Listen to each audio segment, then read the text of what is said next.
Hello, and you're all very welcome indeed to, I suppose, our introductory videos and little talks around the 48 Acts. I'm Fergus Heffernan, and sitting here to my right-hand side is Paddy Rafter, the author of the 48 Acts. And I suppose, Paddy, the best question I could ask to lead this out is, what exactly is the 48 Acts? Hi Fergus, thank you for being here. Hi everybody. The 48 Acts is a new way of life, a new way of living, a new way of coping and dealing with all our problems in the modern world. It is specifically designed and written for dealing with our problems, our world ridden with anxiety, addiction, depression, coercion, coercive control, meaningless, hopelessness.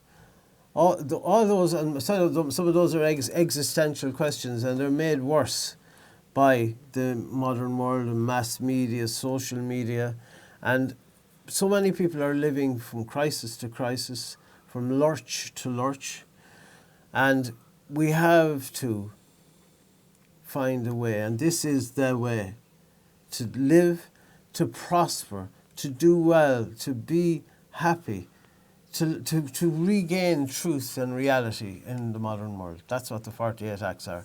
That's why we're here. That's why I'm here. I'm here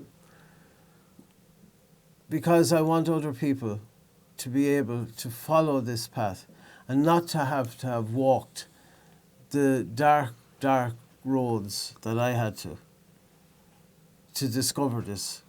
Okay, well, maybe that's a good point to ask you the next question. Or maybe if you share with our viewers, tell me a little then about Paddy Rafter's story. And who am I? I am many things. These are the attributes, what I do. Who am I is not what I do. I'm a former college lecturer in maths, physics, engineering. I was also academy director, racehorse trainer, farmer. I'm a painter. I'm an opera singer. I've sung opera for many years. Obviously, I'm a husband, children, father. I'm all of those things. I'm a friend. I'm all of those things, and I'm none of those things. In other words, those are things that they're things that I do. I'm also somebody who suffered for years with addiction, for years with trauma, for years with pain, for years with anxiety, for years and years with anxiety, with depression, with coercive control, with a highly traumatized setup from a very young age. And this contributed and led me down many, many dark paths. And I had a lot of hugely adverse things happen to me. I had many wonderful things, but I could never find the answer. I was always searching for an answer in the midst of all the madness, and there was a lot. And I ended up many times in psychiatric hospitals because of my alcohol addiction or different reasons, involuntarily committed into them.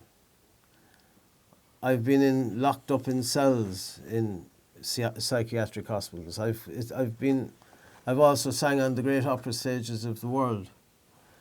I've ran racehorses in some of the best race courses in the world. I've trained them. I've owned them. I had fast cars. I've had every sort of an experience of life. You know, I've known many, many people. I've done many, many things. I had a quite unusual and amazing life in ways, very troubled and very difficult, but not always so. But I felt I never, it started to descend worse and worse from a very early age, and I just always was trying to patch it up by doing other things. And I was always good at everything, so I could always do something. But I never could push anything across the line to the point where it was excellent enough. yes. Or that I could stay at it for long enough. And I always blamed me. It was my fault. Yeah. It was always my fault. So I do something. Oh, you're not good at it. You're not good enough at this. Go do something else, and I'd be good at that. But I could never finish. And it's only through writing the 48 Acts and going on this story, and this long journey, that I discovered that it wasn't my fault. Okay. In a world where we blame everybody, in a world where it's almost where most media is run on blaming somebody, on naming, shaming somebody, on the them and us, this binary world, I discovered that the corrosion, the corruption of blame and hate, and how this has negative impacts on us. And it's not necessarily our fault, ever. But we are so used to blame and shame that we take it as given. And the reason and Fergus was hugely instrumental. So Fergus is a trauma counsellor and a counsellor for many, many years. He worked in the military for 30 years. He had his own private practice. He also did a lot of, I suppose you would call them events all over the world where he would talk to large groups, and was extremely successful at that. And he has years and years of experience of family counselling and all the various different types of individuals. And Fergus then had a series of events which brought him, despite all he knew, right down. Yes? Isn't that true? Yeah, I think that's fair to say. Some would call it a fall from grace. Yes. But actually, for me, it was far worse than that. It was an a descent existential into a place. I mean, I lived in trauma all my life, from childhood. But I never experienced something. And it was a particular event 8 years ago that brought all this to the fore. Now, I have a video on the website explaining that and explaining, so we won't go into it here. No, there's no need. It's just that event brought me to your door, interestingly enough. Yes, so Fergus came to, so when, this is the book, The 48 Acts. And we base all our, everything, this is the fundamental, if you like, of everything. And Fergus helped me to actually write this down, because I actually was at a stage when I started to rewrite this. To rewrite is what I mean, is get it from my head into the page. Yeah. It was rewrite, It wasn't happening. It was difficult for me because I discovered, that's why I found maths and physics easy, because I could do them fast. Yeah. Engineering, I could do them fast. I discovered subsequently I had very, very, very bad ADHD. And I blame myself. It's my fault. I didn't know, so it was my fault. This is my fault. I can't study properly. I can't do this. I can't do this. I have to be going. I would often, the only way I could study is if I walked around the room. I couldn't sit down. I just thought it was some character flaw in me. So one of the things I speak about is this idea of the need for understanding. Yes. We need knowledge, first of all, of what's happening to us. Understanding, which leads us to awareness.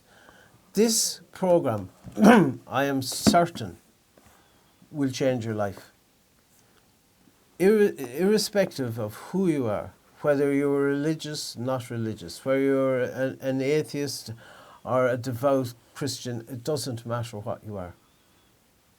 This works for all and everybody.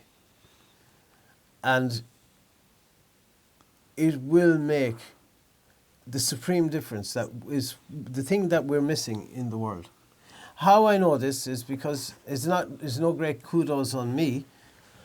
When I was in the depths of despair, and one of my many, many sallies and forays to the depths of hell, I discovered some things that led me out bit by bit.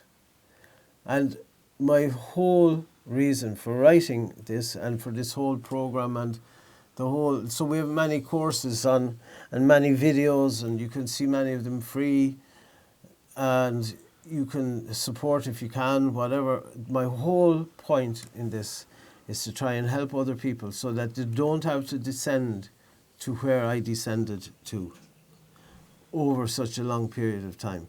That you can, if I can do it, anybody can do it.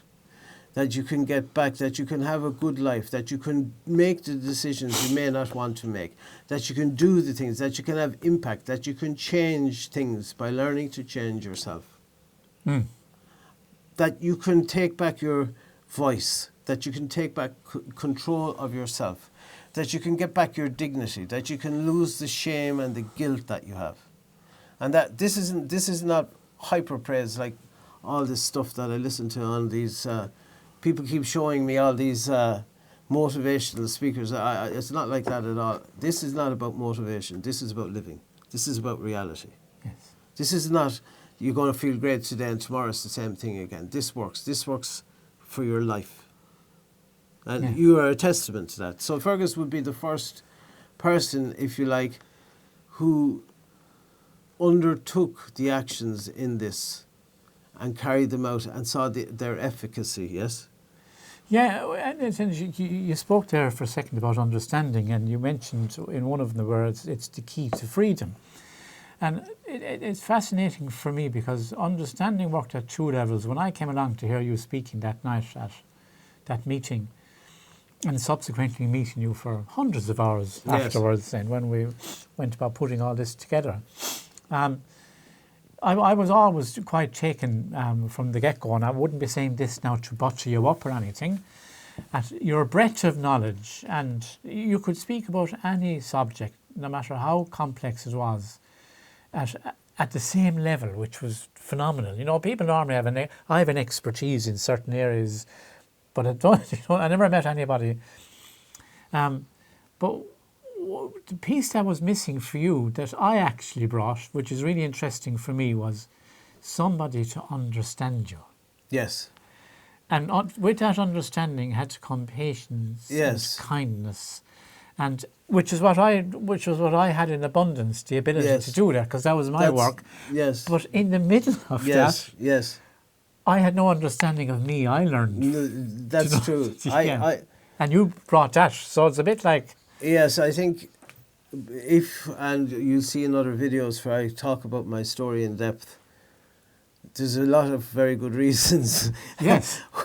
why I found it, why I never could trust anybody in some fundamental ways. There's reasons for that. That's why we're not trusting now. We don't trust the news. We don't trust the media.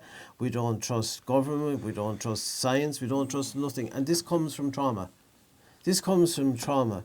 And trauma is inflicted on us. Yes. That's not our fault. It's not my fault. But we get blamed for it. It's the victim blaming. It goes on all the time. And what Fergus brought was an unconditional ear without judgment that I'd never met. Like, you must remember the things I did. The circumstances when I grew up was extraordinarily judgmental. Where I went to, the work I working at a very high level in classical music and opera is extremely judging. The same what I did in engineering. Everything I did was very, very, and my family of origin, everything was extremely, you had to protect yourself and put out this front. And with the result that you ended up not trusting yourself. Okay. And I never expected anybody to, I understood all the different types of love and acceptance as transactional in nature. What can I do for you so you'll do something for me? Yeah. I could never understand, though I would love my own family, obviously, but I thought I was an exception. I genuinely thought I was totally exceptional in that I loved them, but I didn't want anything from them. I thought that this was an aberration.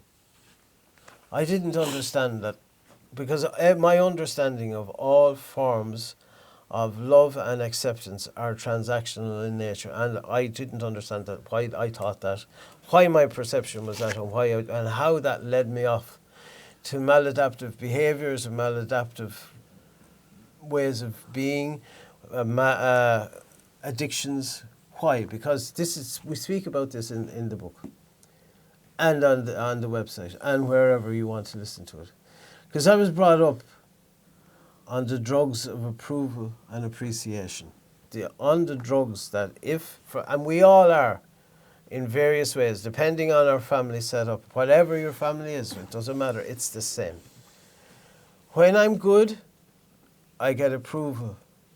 I get appreciation, affirmation, acclamation, and all the A's.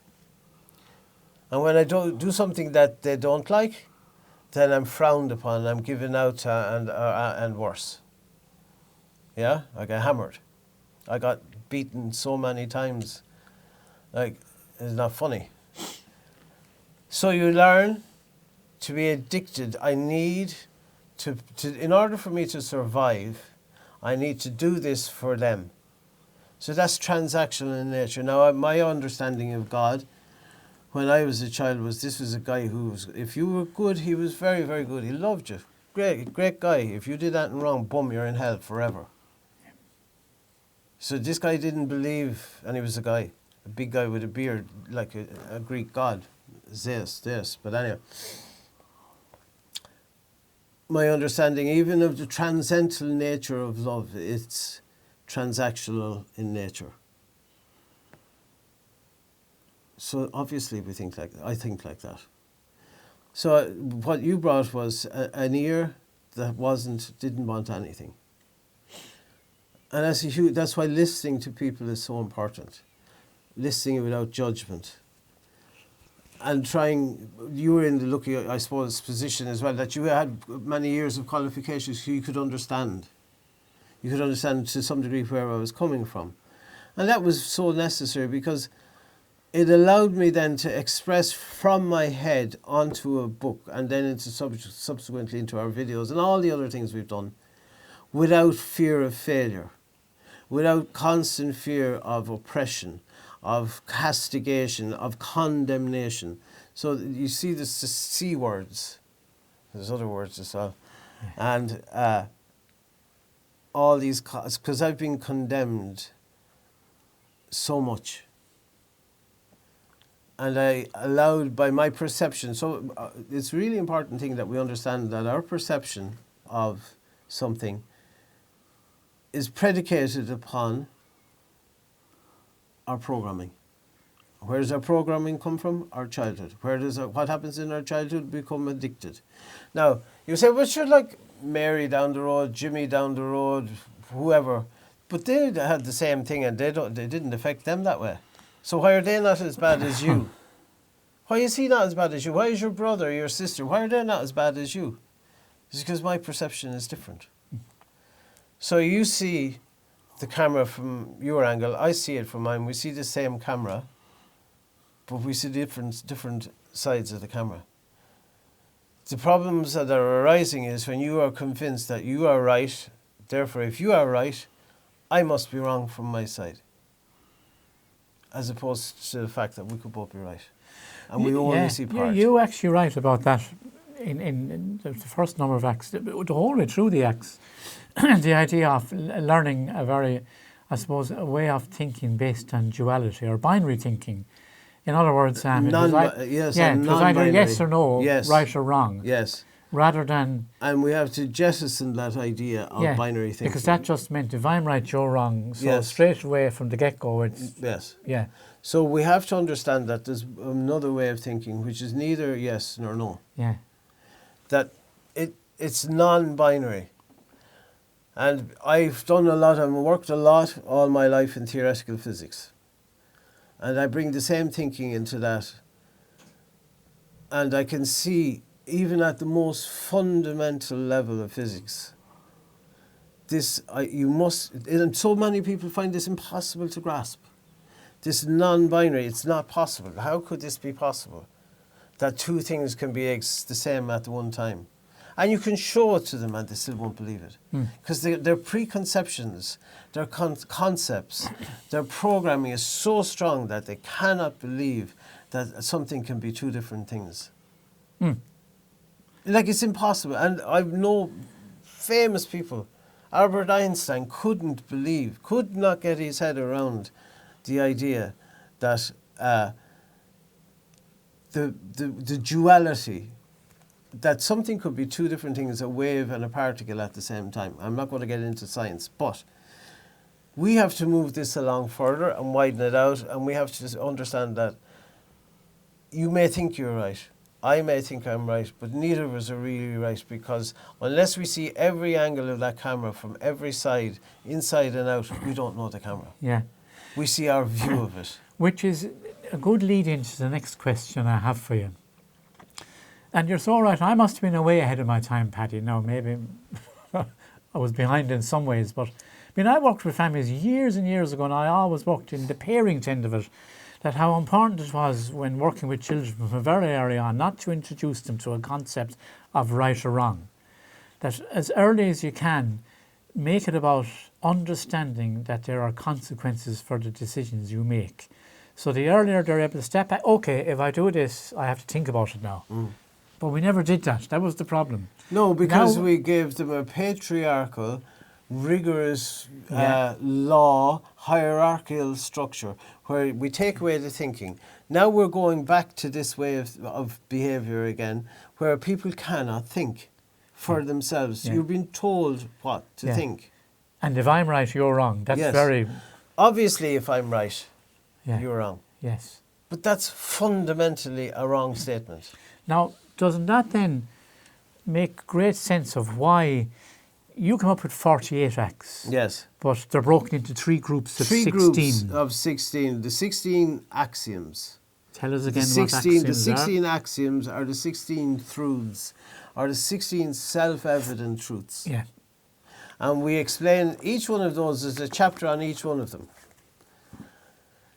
Then we have the 16 false beliefs. In other words, the things that we take as axiomatically true, that are not true. Yeah. That we believe to be true, but are fundamentally untrue. And we go through them one at a time. And they are so helpful. I'm telling you, I know. Not from I don't give them monkeys. I'm telling you, they're helpful because I've been through them all. Then we have the 16 key actions. And the 16 key actions are the things that, having understood the other 32, the things, this will have prepared us. This will have laid the foundation. This will have removed a lot of our negative, false, or erroneous thinking. This will have removed all that. Now we can set about, through key actions, putting in place new things to take responsibility for our life, to how to do it, how to get back our voice, no matter how unempowered we are, how invalidated we are. Like, you know what it's like to live in an invalidating relationship where you feel like you're the scum of the earth. So you believe it yourself. You're manipulated. You're told again and again and again how valueless you are. Whatever attributes you have, they're useless. So you may be a great cook, or you may be a great painter, or a great welder, or whatever. You're no good. So after a while you believe it. You've become invalidated. You've been manipulated. And this is, I will do a lot of videos specifically on coercion and coercive control, because it happens to men as well as women. Yeah. And people don't see this. It happens to men as much as women. It's just not as obvious. And it happens to humans, to all of us. And it usually, the more vulnerable people fall into the traps of being involved with coercive controlling people, unless they're our parents in the first place. And usually if we have coercive controlling parents, or a parent, we may end up ourselves in the same situation one way or the other. So we have to break this cycle, or we're going to end up in a world that doesn't exist, with deeply unhappy people. This book and the actions contained within it are, I am certain, the key and the way to get out of this mess and to live. Well, isn't it so true? Because we've actually ended up in a world of mistruths and unreality. Yes, And completely. this is about getting back to truth and Like, reality. nobody knows what truth is. Nobody knows what nobody believes anybody. So everybody believes every sort of conspiracy story in the world. Because truth has been removed. And don't forget this. There'll be a lot of pushback to this because people don't want the truth. People don't want reality. They want to live in a fantasy. And part of addiction is living in a fantasy. Living in this unreality because I want to get out of my head. I want to get away from the pain. I want to get away from the suffering. I want to get away from the situation, the people, the places, whatever it is. I want to get away. So the two are combined. The only place, the only recourse that we have, the only place to be is in reality. Not in the tomorrow, not in the yesterday, but today. And how to take away the rubbish and the bull that's around that, and the waffle and the candles. And what can I practically do on a step-by-step basis to actually go and do this? And probably one of the big reasons why this is so needed at the moment. Two things. Firstly, people know that the world is in trouble, but they feel so disempowered. That's the problem. There's nothing they can do. And when people feel they can't do anything anyway, they descend into, I suppose, apathy, and they don't care, and hopelessness, and it becomes about me. Then I'll just look after my little camp, which is then fed by the market forces. That is all about you anyway. But that's what it is, and but the thing is, we need to understand. That's why you need knowledge. Things don't remain the same. So when you feed a system, the system doesn't stay the same. We know from physics that the entropy increases. Entropy is just a fancy word for things spread out. Things get worse over time. They don't get better. Nothing gets better over time, unless we constantly make it so. So when you feed all these negatives into a system like our society, the world, our human setup, over time it's getting worse. But the problem is it gets exponentially worse. So it gets worse dramatically. And now you're seeing this dramatic increase with devastating forever consequences. Like, we'll be back to a desert globe in the twinkling of an eye from a variety of reasons for our own inactivity. But we're living as human deserts. We're robbed of all hope. You can't, abandon hope here. We've abandoned hope for hopelessness. We've abandoned compassion for hate. And we're encouraged to do so. And you see it everywhere because that's what sells in the media. That's what sells. And that the media pump you with this narrative of hate. Conflict journalism, conflict politics. Hate them. It's that poor guy over there, he's taking your money. Not the next billionaire and the corporation that's running and that's telling you this in the first place. And we believe it because it's easy. Because it's easy. And we end up with all these problems. All our anxiety. We're riddled with anxiety. We're riddled with... Obesity has become a phenomenon. Passivity. Hopelessness. Living from paycheck to paycheck or living on whatever. This is no way for a human to live. For humans to live. For a society, for a world to live. The richest we've ever been, and yet there's never been as many wars, there's never been as much poverty. There's never been as much human poverty of the soul as there is now. This book is, and this program is the way to get out of this. You can't fix anything. You can't, many of the things we talk about, you can't change anything unless you learn and change yourself. Then other things will change around you, not the other way around. That's why we need this program. That's what it's for, and that's what we will hopefully get there. Yeah, it is, and when we paint that, it sounds a very bleak picture. But I suppose coming from my background of working with people over a lifetime, in individuals, families, groups, the two things that I've learned that I would have brought forward from all of that is the the only way you can move forward effectively into a new way of living, which this is offering us, is by understanding why we've arrived here in the first place. Other than that, we just keep bringing the past forward, and we don't. But and one thing I was so taken with all of this work and the depth of it when we begin to peel it out of your head to get it down onto us. This actually maps as well. It goes back to our evolution, but particularly from maybe 14,000 years ago to when we first came into towns and villages. And you've been able to map how we've evolved and what has happened. From there then till today. And the pace that it's all sped up and why it's sped up and what has happened. And the speed up. And when you look at it the way it presented, and the two of us sit down and looked at it here, you went, oh my God. Yeah. Because the reality is, we've no place to go now. We've no place to go. That's and people, like, why... This can't be changed unless we change it. Yes. We, the people. Yeah. We, the people.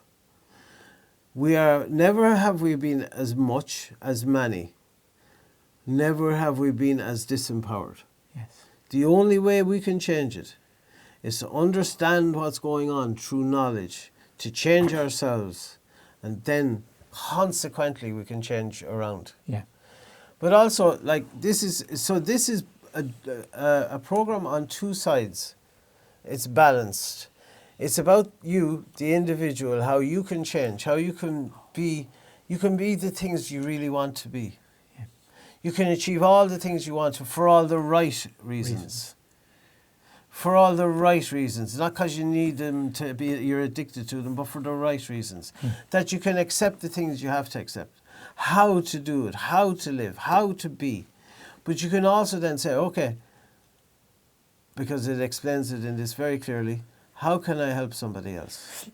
Because in helping somebody else, you'll help yourself even more. Yeah. How can I help my society, where my children, or you don't have children, or your dog, or whatever, where you have a society that can prosper? Because we are in a unique position. We've never been in human history before. We're facing directly the end of our species, imminently. It is incumbent upon us to go forth and to seize back control from the people who are trying to destroy us. They're taking away our truth. And we believe all the bullshit. Yes. And we have to... Just before we come to the end of this, you might give us a little bit about... within that, you and I obviously have talked about it, we put it together, but you would explain it much better than I could. Project 48.